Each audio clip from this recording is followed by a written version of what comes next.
Allahu Allahu Allahu Sampai kena makan Maggi kat rumah seorang-seorang. Sampai peringkat baju tak bergosok. Semua dia akan nak tak nak hati seorang isteri ni, dia tak sampai hati untuk dia nak jadikan kehidupan pasangan dia tu begitu. Tapi Allah jadikan seorang anak, seorang ibu, seorang suami, seorang bapa, dia akan ada perasaan mawaddah dalam rumah tangga ni. Tak dapat kecuali orang yang berumah tangga. Siapa yang berumah tangga, dia akan mengerti erti nilai mawaddah. Siapa yang tak berumah tangga, dia akan kering kontang terhadap mawaddah dalam hidup dia. Dia tak akan rasa apa benda lah mawaddah tu. Saya pun tak pernah lah rasa demikian dalam hidup dia. Tapi dalam hidup dia, bila dia dah mula ada, dia berumah tangga je, Allah anugerahkan perasaan mawaddah. Baru je berumah tangga, baru sehari saja. Sehari je berumah tangga, kuat perasaan mawaddah itu yang lahir dalam kekeluargaan itu. Allah jadikan. Bayangkan orang dah berumah tangga 16 tahun, yang kahwin sampai 22 tahun, perasaan mawaddah ini mengekali dalam jiwa dia. Satu, Islam larang jangan bercerai. Bila kamu cerai, kamu kejam terhadap mawaddah yang telah kamu bina sebelum daripada. Ibarat kamu sedang membina istana yang indah, cantik. Bila kamu berumah tangga, kamu menghancurkan istana tersebut. Istana yang cantik yang kamu bina bersama tersebut. Inilah gambaran bagaimana kekeluargaan Muslim. Kekeluargaan Muslim ni Allah jadikan demikian. Perasaan mawaddah warahmah dalam keluarga ini akan lahir. Mawaddah ni pula berasal dari perkataan Arab yang bererti perasaan kasih sayang, cinta yang membara. Nah, kalau ditanya, mawaddah tu apa Ustaz? Saling balas membalas. Dia akan rasa, saling merasai di antara satu sama lain. Perasaan kasih sayang, cinta mula mengasihi. Walaupun suami itu kentut bau busuk sekalipun, tapi dia sayang. Isteri dia kentut bau busuk sekalipun, tapi dia sayang. Tengok bagaimana hebatnya rasa dalam kekeluargaan ini. Allah jadikan dalam rumah tangga dia. Dan juga mekar. Suasana tu masing-masing, gelak tawa tu menjadi indah. Tak sama dengan gelak tawa orang seorang-seorang. Orang yang hidup, dia tak berumah tangga, sama ada lelaki ke perempuan, dia ketawa seorang-seorang dalam rumah dia. Tak ada. Perasaan mawaddah itu tak ada. Dia senyum seorang-seorang dalam rumah dia. Dia cuba untuk mengembirakan hati dia. Dia tak akan jadi perasaan mawaddah dalam jiwa dia saat mana dia bersendirian. Waktu mana kalian berumah tangga, kalian tersenyum seorang-seorang dalam rumah kalian, melihat kerenah isteri, melihat bagaimana tingkah laku suami, kalian akan rasa bahagia. Yang Allah jadikan demikian. Ini nak gambarkan tentang bagaimana Allah jadikan perasaan mawaddah ini lahir dalam kekeluargaan ini. Khususnya digunakan untuk istilah perasaan cinta yang semakin memekar dalam hidup kekeluargaan ini. Allah jadikan demikian. Mawaddah ni maknanya macam orang yang sedang apa dia? Sedang membuat kek yang semakin manis, semakin sedap. Itu cara dalam hidup dipanggil mawaddah. Mawaddah ni sedang mengembang kekeluargaan yang indah dalam kekeluargaan ini. Dalam Islam, mawaddah ini adalah fitrah yang pasti dimiliki oleh manusia. Dalam Islam, semua orang, kalau dia kata, saya Ustaz seronok, gelak seorang-seorang pun saya seronok Ustaz. Dia membohong je. Kerana apa dia? Kerana dia sedang pada diri dia ni, dalam hidup dia ni, bila dia cuba untuk nak melahirkan mawaddah seorang-seorang, takkan terlahir pada diri dia. Bahkan akan jadi apa dia? Pada seorang ini, dia akan memiliki yang disebut dengan kekosongan. Dia akan jadi rasa hambar je dalam hidup dia. Allah tak jadikan daripada hidup berseorangan menjadikan mawaddah dalam hidup dia. Tapi percayalah, bila kalian mula dalam keadaan yang hidup dalam berkeluarga, di waktu itu kita akan rasa kegembiraan yang amat sangat dalam hidup kita. Dalam Islam, mawaddah ni adalah fitrah yang Allah jadikan. Sebagaimana fitrah ada rasa tangis, ada rasa sendu, ada rasa rindu, ada rasa, ni fitrah dipanggil demikian. Demikian juga fitrah mawaddah.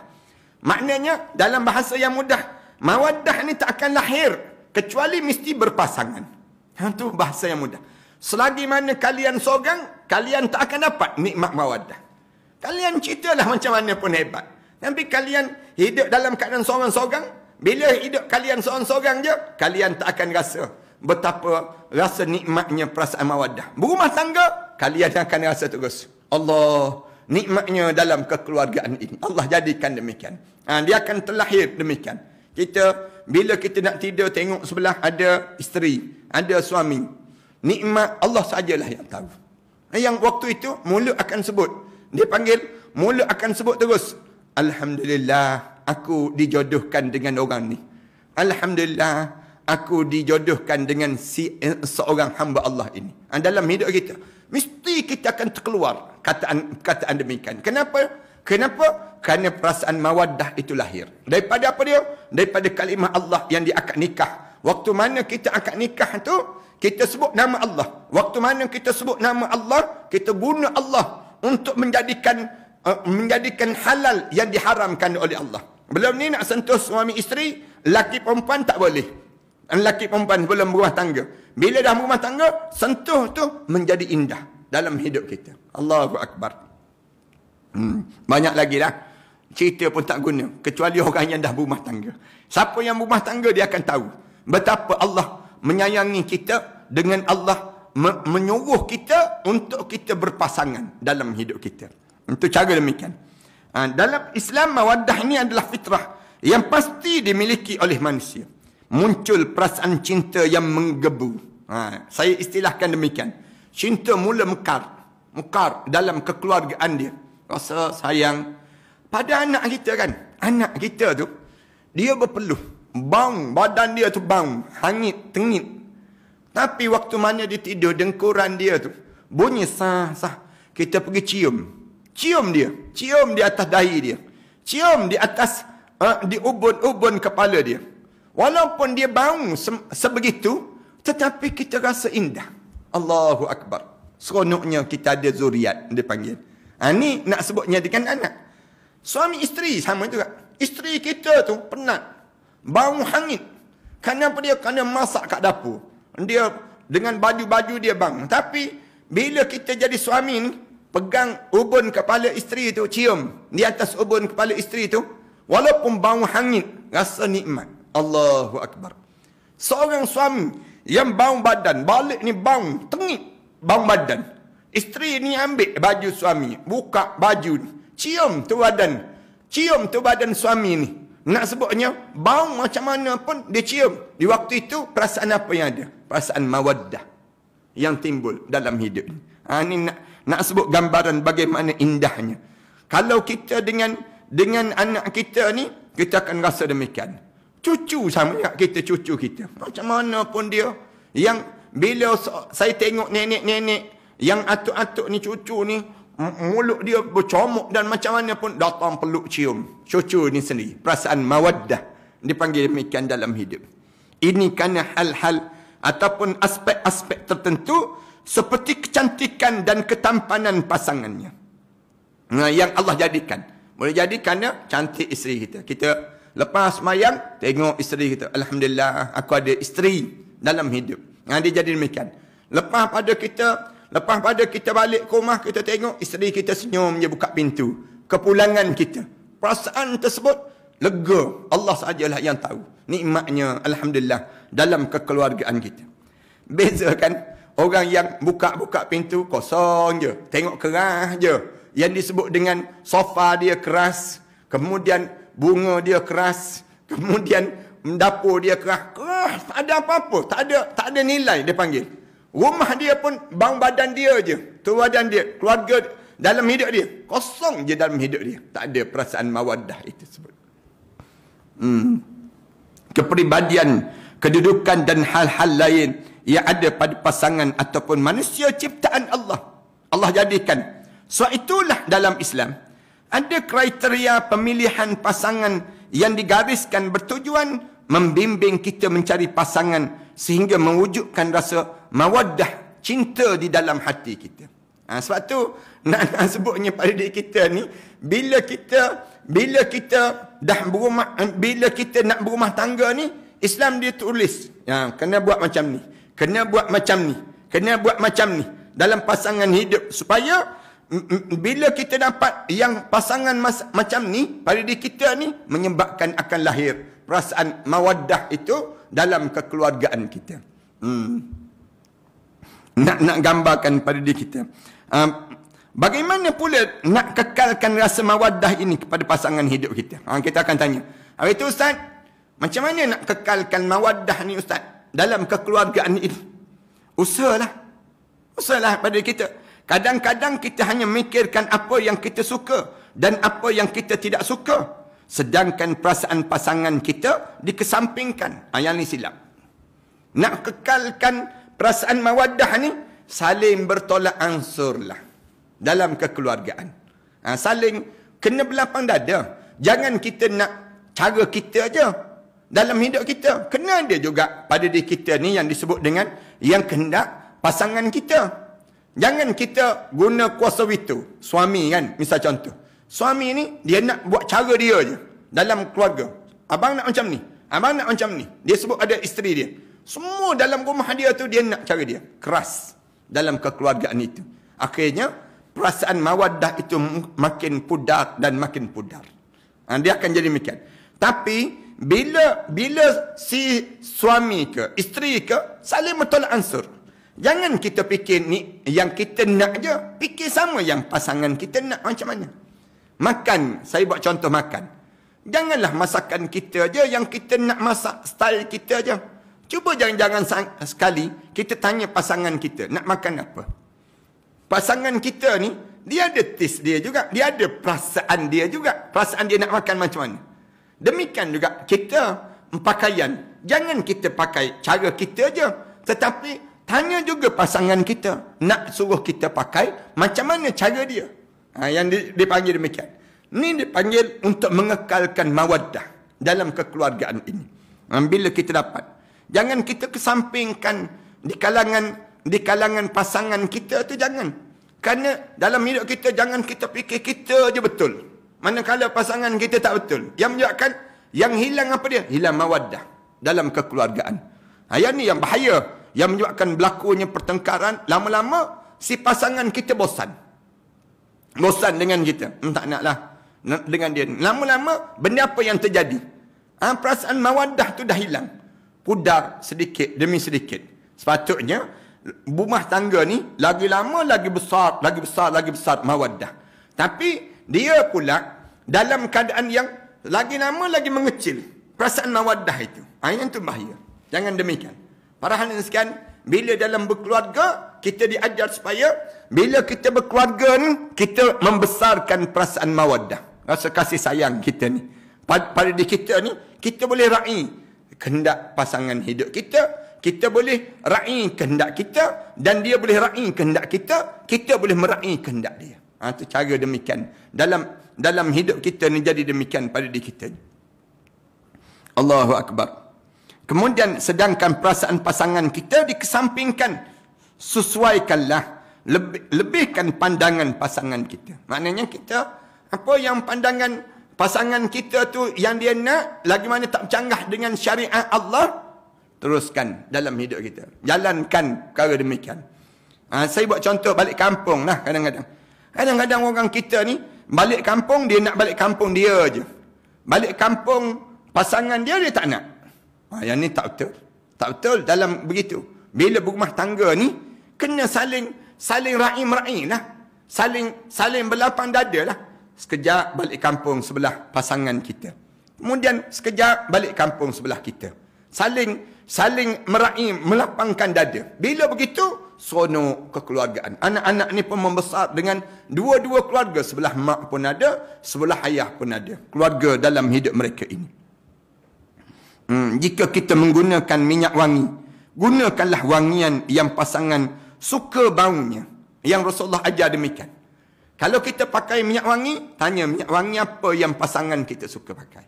Lalu kita pakaikan demikian pada diri kita. Bukan hanya fikir kesukaan kita saja. Minyak wangi ni je saya nak. Minyak wangi lain saya tak nak. Akhirnya berkelahi pasal minyak wangi. Ubat gigi begitu juga ubat gigi. Ubat gigi kadang-kadang berkelahi pasal ubat gigi di kalangan kita. Kenapa? Jadi demikian. Kerana benda yang mengecil inilah yang akhirnya semakin mengecil perasaan mawaddah dalam kekeluargaan kita. Jika kita ingin berfashion, pilihlah yang menjadi kesukaan pasangan. Jangan kita ikut trend saja, jangan. Jangan kita terpengaruh dengan orang-orang yang sibuk tunjuk ni trend terbaru. Cuba tanya pasangan kita, trend apa yang dia nak dalam jiwa dia. Pakaian yang macam mana yang perlu dalam kekeluargaan ini. Pertahankanlah mawaddah. Sebab mawaddah itu akan hilang apabila perkara yang pasangan suka tengok, suka dengar, hidu dan makin hilang. Cuba kita create something new. Buat satu benda yang baru dalam kekeluargaan kita supaya kita sentiasa freshing up dia panggil. Sentiasa dalam keadaan yang fresh sepanjang masa. Kemudian sebab itulah Allah mendatangkan sesuatu isu untuk kita. Kadang-kadang ada aja masalah. Untuk apa? Isu ini ada dua. Yang pertama untuk mematangkan dan yang kedua untuk menambahkan rasa kasih dan sayang. Sebab tu dalam diri kita ni ada aja kadang-kadang bila berumah tangga ni ada aja yang sikit-sikit tu terkilas. Ada aja dalam rumah tangga ni ada isu. Kadang-kadang dapati suami ni begini ataupun isteri ni begini, isu yang ditimbul. Dan semakin lama berumah tangga semakin baru benda yang baru terjadi. Kenapa? Allah nak matangkan lagi kekeluargaan itu. Kemudian dalam masa yang sama juga Allah nak tambahkan lagi rasa mawaddah dalam keluarga itu.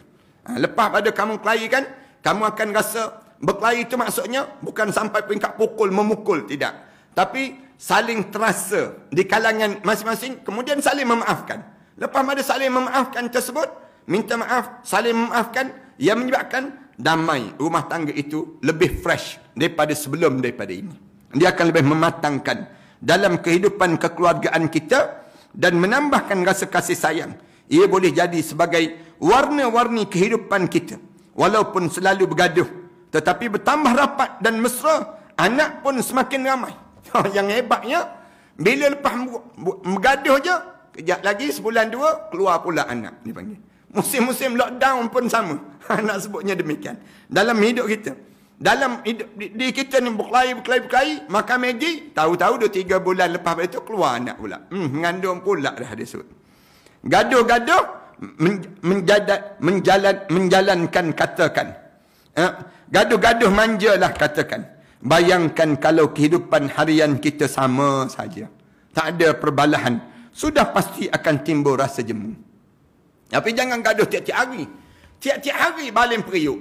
Yang ni memang mentensionkan, bukan memawaddahkan keluarga itu. Tetapi menjadikan tekanan dalam kekeluargaan tersebut. Tapi jangan-jangan sekali itu ada perselisihan adat lah dalam kekeluargaan. Kita rasa itulah satu cara Allah nak mematangkan keluarga kita. Bohong sangatlah kalau rumah tangga yang tak berkelahi. Bohong sangat. Bahagia dia konon-konon paling romantik, paling bahagia. Mengarut je dalam hidup kita. Kerana apa dia? Hidup kita ni tentu saja ada yang terasa, ada saja yang tak kena. Bila ada yang tak terasa dan tak kena tersebut, kita kena cepat berlapang dada. Jangan kita biarkan perasaan itu sentiasa membesar, akhirnya pada diri kitanya menghilangkan mawaddah dan kasih sayang dalam kekeluargaan ini. Keluarga yang ada perasaan mawaddah tentunya memunculkan nafsu yang positif. Nafsu yang halal dalam aspek pernikahan. Ini hebat. Bila masing-masing dah ada perasaan kasih dan sayang di antara suami isteri ini ataupun dengan kekeluargaan kita ini, dia akan menambahkan lagi nafsu yang positif dalam keluarga kita. Cuba kita lihat keluarga yang tidak ada mawaddah, tentu tidak akan saling memberi sokongan. Masing-masing buat kerja sendiri. Suami tidur kat tingkat atas, isteri tidur tingkat bawah. Ataupun isteri tidur dengan anak-anak, yang si suami terlentang depan handphone. Kadang-kadang handphone terjatuh atas muka, lepuk 3-4 kali atas muka. Layan handphone, dipanggil demikian. Dalam keluarga ni akan jadi hambar, kosong. Sekejap lagi akan ada syaitan yang akan masuk dalam rumah tangga demikian. Ia akan merosakkan dan berlaku curang dalam rumah tangga. Boleh saja terjadi jika mawaddah sudah tidak ada dalam kekeluargaan. Ada dah perasaan kasih sayang dalam rumah tangga tu. Suami pun buat tak peduli dah terhadap isteri. Isteri pun buat tak peduli terhadap suami. Nak makan apa, nak tidur kat mana, berlaku dalam keadaan demikian, hilang mawaddah. Yang ni bahaya dalam hidup kita. Lalu dalam hidup kekeluargaan ini, sentiasa memupuk nilai mawaddah dalam keluarga ini untuk nampak target yang besar dalam hidup. Apa dia? Mesti kita dapat syurga Allah. Mesti kita dapat syurga Allah pada diri kita di saat yang demikian. Berlaku curang dalam rumah tangga boleh saja terjadi jika mawaddah sudah tidak ada dalam kekeluargaan. Masing-masing akan mencari cinta lain daripada orang lain yang menyebabkan di waktu itulah syaitan mula masuk dan akhirnya menghancurkan mawaddah yang wujud di antara satu sama lain. Cuba perhati rumah tangga mak dan ayah kita yang bahagia itu, yang Allah jadikan cantik dan indah itu, bagaimana mereka bina perasaan mawaddah. Sehingga kan keluar anak, 16 orang anak. Mak ayah kita. Gambaran demikian. Kenapa kita sikit sebegitu saja? Hilang rasa mawaddah dalam kekeluargaan ini kerana kita dalam keadaan kita saling buat khianat di antara satu sama lain. Itu yang kelima. Dan yang akhir sekali, tujuan pernikahan ini untuk melahirkan rasa rahmah dalam kasih, dalam kekeluargaan. Mawaddah war rahmah. Biasa disebut demikian. Apa itu rahmah? Kita tanya, rahmah itu apa dia Ustaz? Rahmah asalnya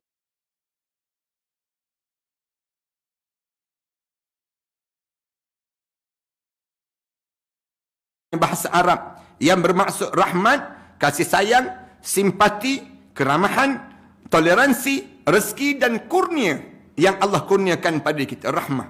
Lepas pada dapat mawaddah, dapat rahmah dalam rumah tangga. Siapa yang bawa rahmah pada diri kita? Allah. Mula bila kita bina mawaddah ini dengan baik, Allah turunkan rahmah dia. Turun dalam rumah tangga kita ini.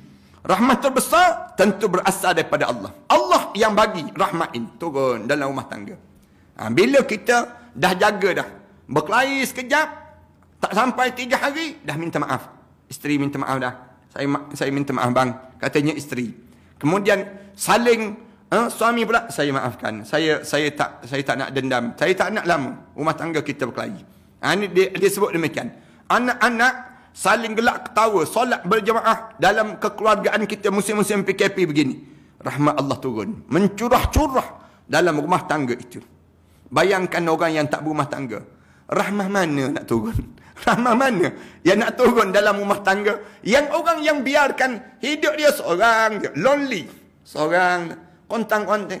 Yang ganggu dia, jin je tiap-tiap malam. Jin je, kelibat-kelibat dalam rumah dia. Kejap-kejap nampak kelibat tu. Kejap-kejap nampak kelibat ni. Kadang-kadang terbuka pai air sendiri dalam rumah. Dia seorang-seorang. Kerana apa dia? Kerana hidup dalam keadaan yang tak ada apa-apa pada diri dia demikian. Rahmat terbesar tentunya berasal daripada Allah yang diberikan pada keluarga yang terjaga rasa cinta, kasih dan juga sayang dan juga kepercayaan. Keluarga yang rahmah tidak mungkin muncul ataupun kalau muncul pun hanya sekejap saja, melainkan adanya rasa saling memerlukan, saling menutupi kekurangan, saling memahami dan memberi pengertian. Rahmah dan keluarga merupakan proses kesabaran antara suami dan isteri dalam membina rumah tangga dengan penuh pengorbanan. Dengan prosesnya yang penuh kesabaran, kurniaan itu pun akan diberikan oleh Allah sebagai bentuk cinta tertinggi dalam keluarga. Senang cerita, rahmah ini apabila kita mampu menjadikan kekurangan pasangan kita sebagai satu kelebihan. Jangan nampak yang disebut dengan kekurangan pasangan kita itu satu kekurangan yang mesti ditonjolkan. Jangan.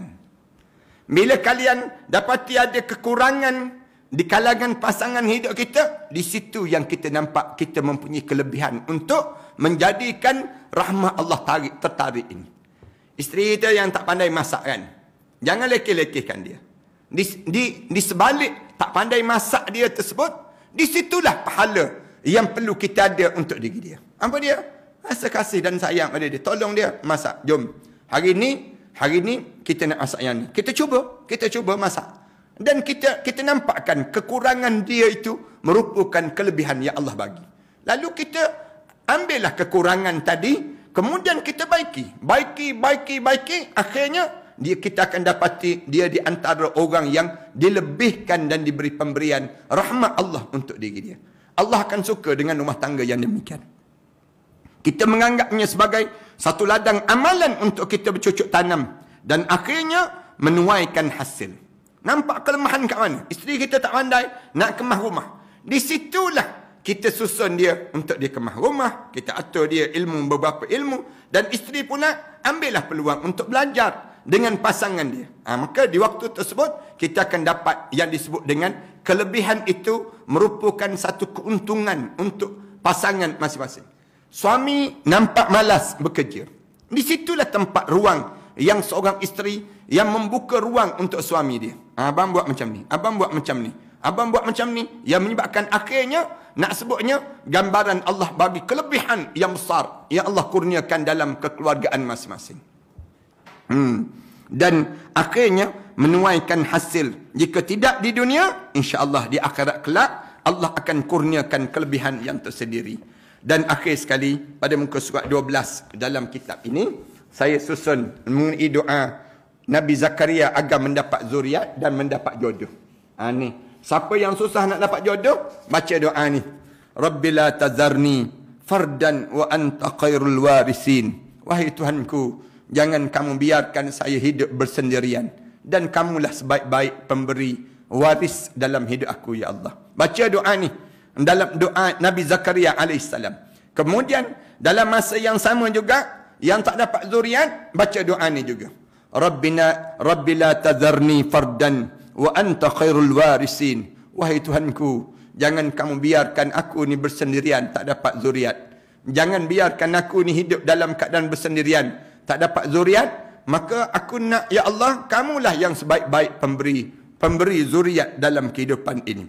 Doa mencintai orang yang memiliki nilai cinta di sisi Allah. Lalu baca doa satu lagi, doa yang diajar oleh Rasulullah. Nak dapatkan pasangan dalam hidup kita. Dan kalau dapat pasangan pun kita baca doa ni. Doa apa dia? Allahumma rzuqni hubbak wa hubba man yanfa'uni hubbuh indak. Ya Allah, bagilah pada diriku rasa cinta kamu padaku ya Allah. Allahumma rzuqni hubbak. Cinta kamu tu curahkan padaku ya Allah.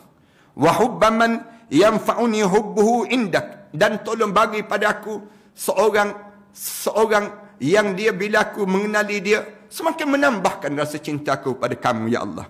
Allahumma ma razaqtani mimma uhibbu. Ya Allah, anugerahkan pada kami, pada diri saya ini dengan apa yang kamu cintai. Faj'alhu quwwatan li fi ma tuhib. Jadikanlah dia satu kebaikan untuk diri saya, untuk quwwatan fima tuhibbuk, yang menyebabkan aku mencintai kamu ya Allah. Allahumma wa ma zawaita alai anni mimma uhibbu faj'alhu faragan li fima tuhib. Ya Allah, apa sahaja yang kamu, dan jadikanlah sebagai kelonggaran bagi aku untuk digunakan dalam hal yang kamu senangi ya Allah. Bagilah peluang untuk aku demikian ya Allah.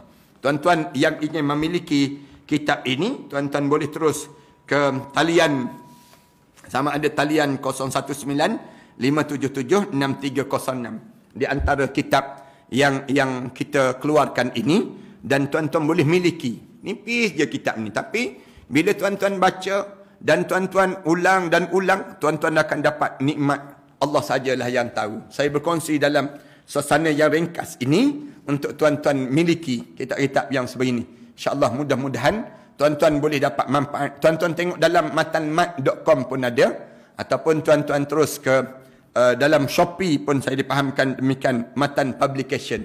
Tuan-tuan dapatkan doa-doa yang saya sebut tadi.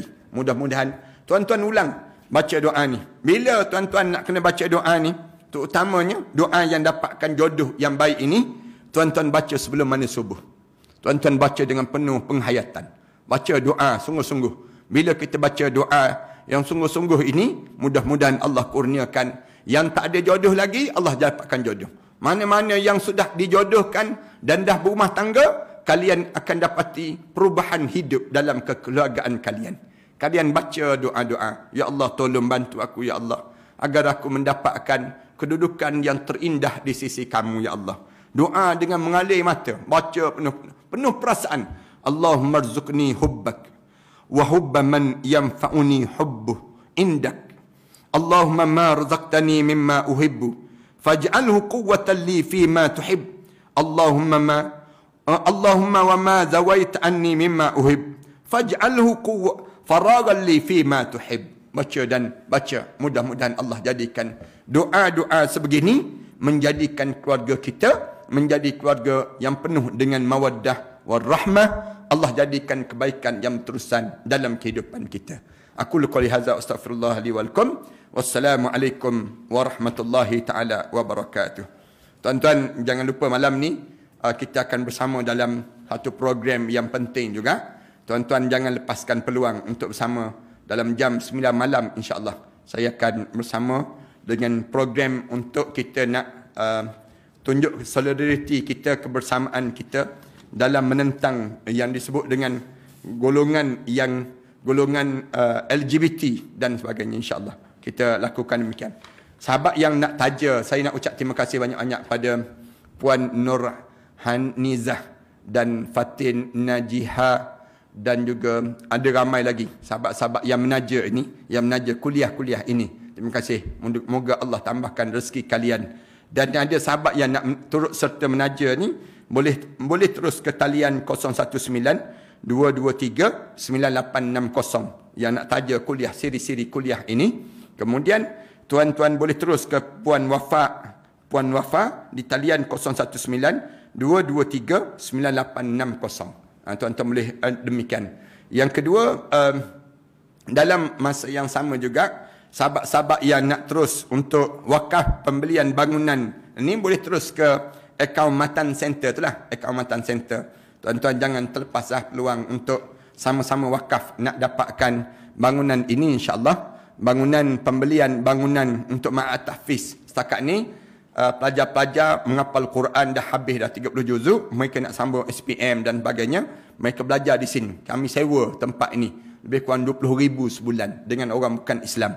Jadi oleh yang demikian, saya sendirinya, saya sebut kita dah 2 tahun dah bayar pada bangunan ini milik orang bukan Islam, dan lebih baiklah kita beli bangunan ini dan kita wakafkan untuk kegunaan Ma'had Tahfiz ini sendiri. Alhamdulillah, saya cari dan dapatkan sikit je baru, dalam lebih kurang 1 juta yang lebih yang dapat. Sebenarnya bangunan ini lebih kurang yang diperlukan sebanyak 5.3 juta.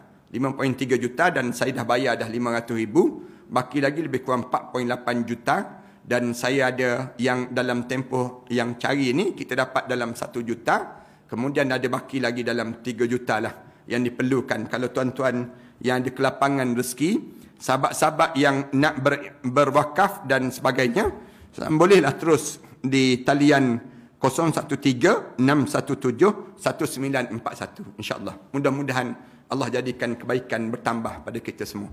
Terima kasih pada semua sahabat-sahabat yang turut share, turut serta untuk nak bersama dalam siri-siri kuliah ini.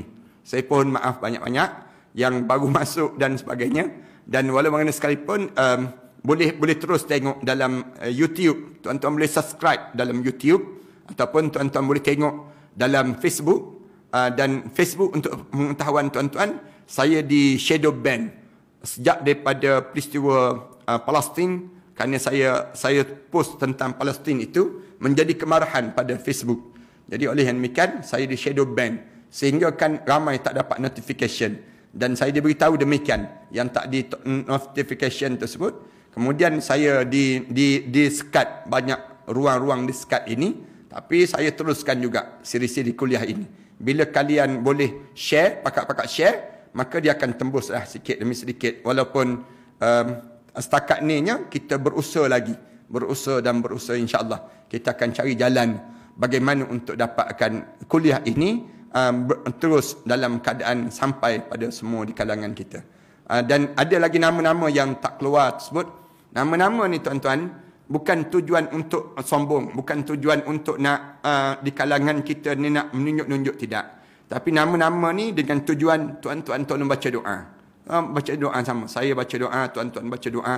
Anak-anak tahfiz ni pun baca doa. Semua di kalangan kita baca doa. Pada nama-nama yang ada ni, mudah-mudahan Allah jadikan mereka di kalangan hamba-hamba Allah yang saleh. Dan kita berharap mereka ni bersama dengan kita semua dalam syurga Allah Subhanahu Wa Taala. A'udzubillahi minasyaitanirrajim. Bismillahirrahmanirrahim. Alhamdulillahirabbil alamin.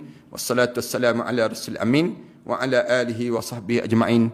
Rabbana iftah bainana wa bain qaumina bil haqq wa anta khairul fatihin. Rabbana atina fid dunya hasanah wa fil akhirati hasanah wa qina adzabannar. Sallallahu ala Muhammad wa ala alihi wa sahbihi wasallam. Walhamdulillahi rabbil alamin. سنخوض معاركنا معهم وسنمضي